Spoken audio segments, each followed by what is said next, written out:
Bonjour et bienvenue sur Cocotte TV. Aujourd'hui, nous allons vous parler de la Gigabit Aorus X299 Gaming 9. C'est une carte mère au format ATX. C'est une carte mère haut de gamme qui va accepter des processeurs Skylake X et Kaby Lake X de la génération Basin Falls au format LGA 2066.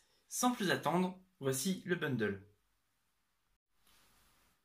Le bundle est constitué de 2 sondes de température, 2 bandes de scratch pour regrouper vos câbles afin d'aider au câble management dans votre boîtier.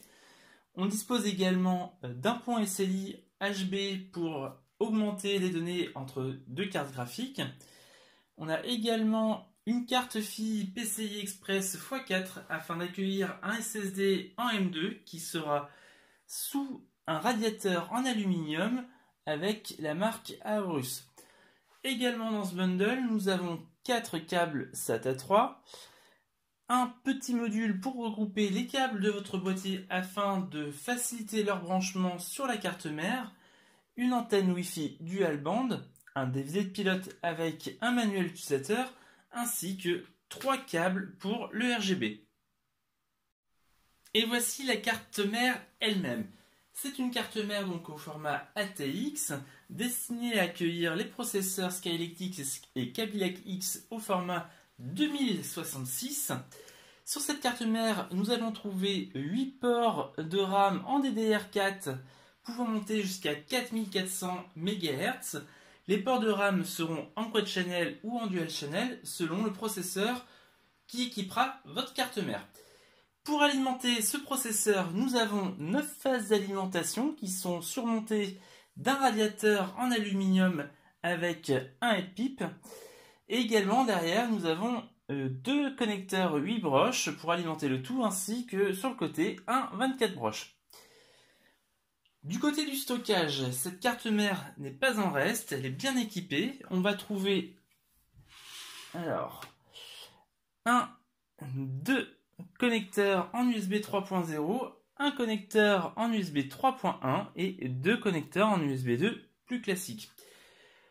Pour la partie des disques durs, nous avons 8 prises en SATA 3 et nous avons également 3 prises en M2 et chaque emplacement M2 disposera d'un radiateur pour refroidir votre SSD et éviter sa surchauffe.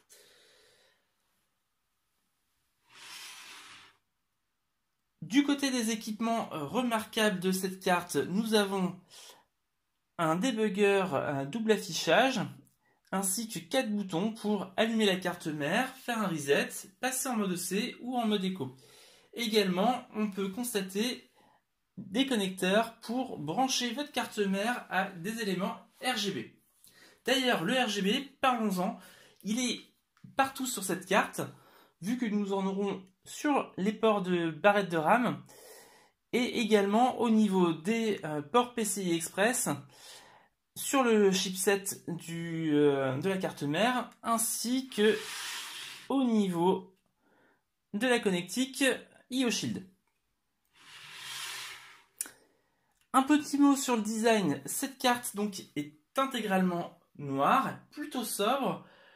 Petite particularité de la carte, au dos, nous allons trouver une plaque en aluminium intégralement noire avec un petit logo Aorus.